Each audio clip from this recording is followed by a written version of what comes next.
बिस्मिल्लाहिर्रहमानिर्रहीम। Dear students, आज की इस वीडियो में हम क्लास 10th चैप्टर 11 साउंड की एक्सरसाइज में जो न्यूमेरिकल प्रॉब्लम्स दिए गए हैं उनमें से 11.6 न्यूमेरिकल को स्टार्ट करेंगे। इससे पहले की वीडियो में हम फर्स्ट 5 न्यूमेरिकल डिस्कस कर चुके हैं। आपको वीडियो प्लेलिस्ट में मिल जाएगी, आप वहां पे फर्स्ट 5 न्यूमेरिकल्स देख सकते हैं। लेकिन आज की इस वीडियो में हमारे पास लास्ट 4 न्यूमेरिकल्स हैं, 11.6, 7, 8 और 9। तो इनको हम डिस्कस करते हैं। 11.6 की डेफिनेशन स्टेटमेंट देखिएगा। कहता है student clapped his hands near a cliff and heard the echo after 5 second. एक स्टूडेंट ने क्लैप किया, सही है, और नियर अ क्लिफ के बिल्कुल करीब, and heard the echo after 5 second. उसको इको सुनाई दी 5 सेकेंड गुजरने के बाद। 5 सेकंड गुजरने के बाद उसे इको सुनाई दी, यानी कि उसने अपनी क्लैपिंग वाली आवाज़ को दोबारा सुना 5 सेकंड गुजरने के बाद। What is the distance of the cliff from the student if the speed of sound v is taken as 346 metre per second. जिसमें स्पीड दी गई है 346 मीटर पर सेकेंड, और वो आपसे कह रहा है कि आप डिस्टेंस फाइंड आउट करें कहाँ से कहाँ तक, क्लिफ से स्टूडेंट तक। ठीक है, स्टूडेंट से साउंड गया क्लैप से क्लिफ तक, फिर क्लिफ से टकराने के बाद दोबारा स्टूडेंट की तरफ आएगा, तब उसको इको सुनाई देगी। तो वो आपसे पूछ रहा है सिर्फ क्लिफ से सोर्स तक का डिस्टेंस, सही है ना। तो by given at a time दिया गया 5 सेकंड, स्पीड दी गई है v is equal to 346 metre per second. Find out क्या करना है जी, डिस्टेंस। कौन सा distance? From cliff to student, ये डिस्टेंस फाइंड आउट करना है। पहले देखें, स्टूडेंट से गया साउंड क्लिफ तक, फिर क्लिफ से दोबारा टकराने के बाद स्टूडेंट तक आएगा तो उसको इको सुनाई देगी। तो वो कह रहे हैं सिर्फ और सिर्फ क्लिफ से स्टूडेंट तक का डिस्टेंस बताएं। ठीक है, कंप्लीट डिस्टेंस नहीं बताना, हाफ बताना है।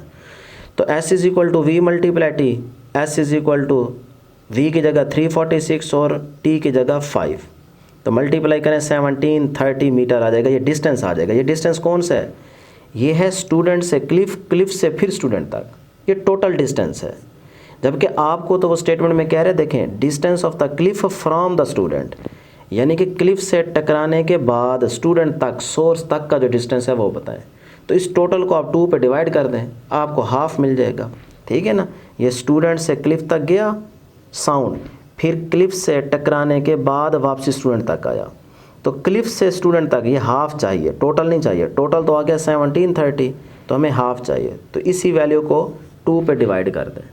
ठीक है, इस वैल्यू को अगर 2 पे आप डिवाइड करेंगे तो आपके पास आंसर आ जाएगा। देखें, s डिवाइड बाई 2, इसी 17, 30 को 2 पे डिवाइड कर देंगे तो आपके पास आंसर आ जाएगा 865 मीटर। यही आपके पास क्या है, आंसर है। ठीक है जी, तो आपकी मर्ज़ी डियर स्टूडेंट्स, आप यहाँ पे टाइम को पहले हाफ कर लें। अगर आप हाफ करेंगे तो जैसे ही आप वैल्यू पुट करेंगे आंसर डायरेक्ट आपके पास 865 आएगा। लेकिन अगर आप टाइम वही यूज़ करेंगे 5, तो जो आंसर है उसको फिर 2 पे डिवाइड कर दें।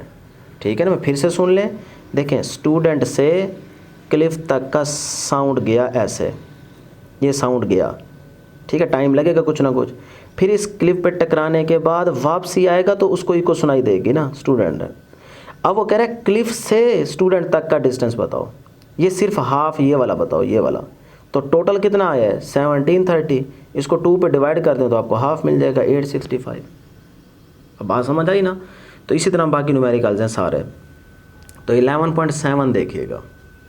कहते हैं ship sends out ultrasound that returns from the sea bed and is detected after 3.42 second.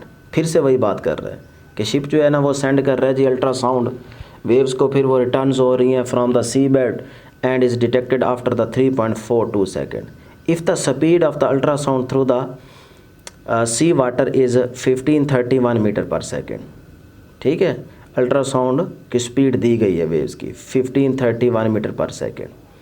What is the distance of the sea bed from the ship. भाई सी बेड से टकराने के बाद जो शिप तक आएगा साउंड, उसका डिस्टेंस आपने कैलकुलेट करना है।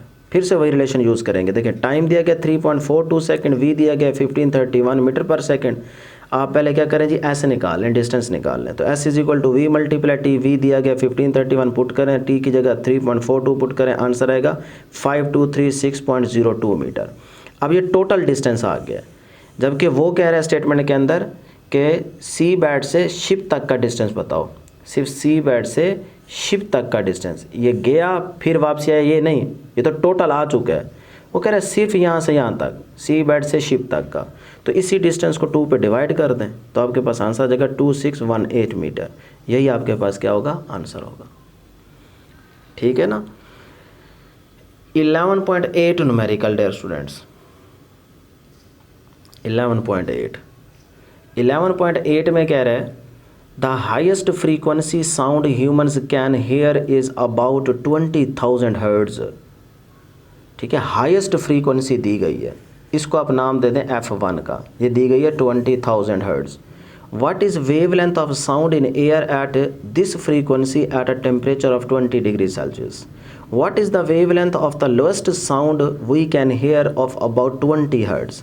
लोएस्ट फ्रीक्वेंसी भी दी गई है F2 is equal to 20 hertz.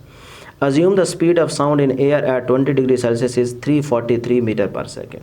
Speed आपको दी गई 343 मीटर पर सेकेंड, दोनों के लिए आप यही स्पीड यूज़ करेंगे। आपसे कहते हैं वेव लेंथ फाइंड आउट करें, इस टेम्परेचर पे भी यानी कि इस फ्रीक्वेंसी और टेम्परेचर की इस वैल्यू पे वेव लेंथ फाइंड आउट करें, what is the wave length, और इस पे भी आपने वेव लेंथ फाइंड आउट करनी है। तो गिवन डाटा देखिएगा, गिवन डाटा मेंशन करते हैं पहले। Highest frequency F1 is equal to 20,000, lowest frequency F2 is equal to 20 hertz, speed of sound दी गई है V is equal to 343 metre per second. To find lambda 1 यानी कि highest frequency पे highest wavelength calculate करें और lowest wavelength भी calculate करनी है। ठीक है ना। तो नेक्स्ट पेज पे देखते हैं जी लैम्डा 1 और लैम्डा 2 को किस तरह से आपने कैलकुलेट करना है। तो ये देखें जी, एज वी नो दैट, जैसा कि हम जानते हैं V is equal to f lambda होता है ना, तो इसको आप लिख दें जी V is equal to F1 lambda 1, क्योंकि स्पीड तो दोनों के लिए सेम है ना, तो इसको 1 लिखने की ज़रूरत नहीं है। लिख भी देंगे तो कोई फ़र्क नहीं पड़ता, क्योंकि स्पीड तो दोनों में सेम है 343। तो V is equal to F1 lambda 1, यहाँ से लैम्डा 1 निकालें तो lambda 1 is equal to V over F1 बन जाएगा। तो इसी V की वैल्यू पुट करें 343 और F1 की जगह लिखें 20,000। कैलकुलेटर पर सॉल्व करें, आंसर आता है 0.017। तो जिसको आप डेसिमल्स लिख सकते हैं 1.7 मल्टीप्लाई 10 रेज़्ड टू पावर -2। अब देखें इस पॉइंट को आप जितनी प्लेसेस आगे इस साइड पे लेके आएंगे राइट साइड पे, उतने नंबर ऑफ जीरोस 10 की पावर में ऐड होते जाएंगे। तो ये देखें 1 प्लेस, फिर ये 2 प्लेस, तो ये बन जाएगा 1.7। तो 1.7 बन गया, तो 2 प्लेसेस हमने पॉइंट को इस तरफ मूव कराया है ना, तो 10 रेज़्ड टू पावर -2 आ जाएगा। लेफ़्ट टू राइट जाएंगे तो माइनस में ऐड करेंगे, राइट टू लेफ़्ट जाएंगे तो प्लस में ऐड करेंगे। ये याद रखनी है निशानी। ठीक है, तो ये डेसिमल लैम्डा 1 आ गया 1.7 मल्टीप्लाई 10 पावर -2 मीटर। अब लैम्डा 2 चाहिए, तो सेम वही formula V is equal to F2 lambda 2, lambda 2 is equal to V over F2। V 343 दिया गया, F2 लोएस्ट फ्रीक्वेंसी दी गई है 20।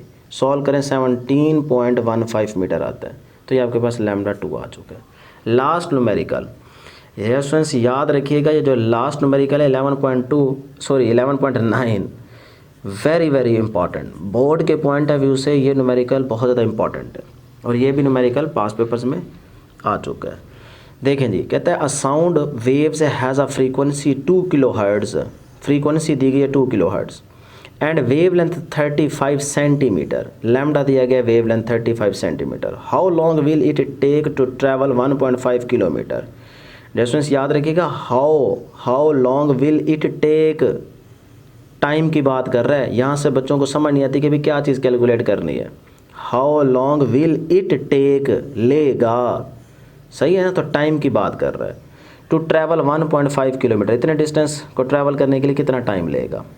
तो गिवन डाटा देखें, फ्रीक्वेंसी दी गई है 2 किलो हर्ट्ज़, किलो को पहले यहाँ से ख़त्म करें, किलो का मतलब 10 रेज़्ड टू पावर 3 यानी कि 1000। तो ये लिख दें 10 रेज़्ड टू पावर 3, किलो ख़त्म हो गया, फ्रीक्वेंसी हर्ट्ज़ में आ चुकी है, ऐसा यूनिट में आ चुकी है। लैम्डा दिया गया 35 सेंटीमीटर, सेंटी को ख़त्म करें, सेंटी को ख़त्म करने के लिए 100 से डिवाइड करते हैं, तो 35 डिवाइड बाई 100, तो ये आंसर आएगा 0.35। ये लैम्डा आ गया ऐसे यूनिट में, मीटर में। डिस्टेंस दिया गया, डिस्टेंस कितना है 1.5 किलोमीटर, फिर से किलो को ख़त्म करें 10 रेज़्ड टू पावर 3 आ जाएगा, तो ये बन जाएगा 1.5 मल्टीप्लाई 10 रेज़्ड टू पावर 3। अब आप इसको चाहें तो देखें यहाँ पे पॉइंट है ना, यहाँ से एक सिफर, इस एक सिफर से क्या हो जाएगा कैंसिल, यानी कि माइनस का आ जाएगा ना यहाँ से, तो वो माइनस वाला 1 इससे कैंसिल हो जाएगा, तो पीछे आपके पास 2 सिफर बचेंगे, 10⁻² बचेगा, तो ये 1500 बन जाएगा। ये इधर से एक कैंसिल हो जाएगा, ठीक है, ये माइनस का 1 आ जाएगा ना, इसको आगे ले जाएंगे, सॉरी पीछे ले जाएंगे इस तरफ, तो ये आ जाएगा आपके पास s = 1500 मीटर। सही, आप इसको कैलकुलेटर पे कर लें। अब हमने फाइंड आउट करना है टाइम, तो देखें s = v × t, ये इक्वेशन यूज़ होगी। लेकिन इस इक्वेशन को अगर हम यूज़ करें तो t = s/v बनता तो है, लेकिन s दिया गया है, v नहीं दिया गया, इसीलिए मैं कह रहा हूँ ये इंपॉर्टेंट न्यूमेरिकल है, ठीक है। v को कैसे कैलकुलेट करेंगे, फिर जब v आ जाएगा तो इस फार्मूले में पुट करेंगे, आंसर आ जाएगा। तो फिर डियर स्टूडेंट्स यहाँ पे देखें जी, हम v = f lambda equation use करेंगे। f दिया गया 2 × 10⁻3, लैम्डा दिया गया 0.35, मल्टीप्लाई करें 700 आता है। नाउ फिर से अब फार्मूला यूज़ करें t का, t = s/v, s कितना है 1500 दिया गया है, ये रहा, और v कितना हमने कैलकुलेट कर लिया 700, तो ये 2 सिफर इससे कैंसिल हो जाएंगे, 2.1 आ जाएगा। 15/7 का आंसर क्या आता है 2.1, तो ये आपके पास टाइम आ गया 2.1 सेकेंड। ये थे डियर स्टूडेंट्स हमारे पास आज की इस वीडियो में लास्ट 4 न्यूमेरिकल्स। तो मैं उम्मीद करता हूँ कि आपको ज़रूर समझ आए होंगे। आज के लिए इतना ही, दुआओं में ज़रूर याद रखिएगा। अल्लाह हाफ़िज़।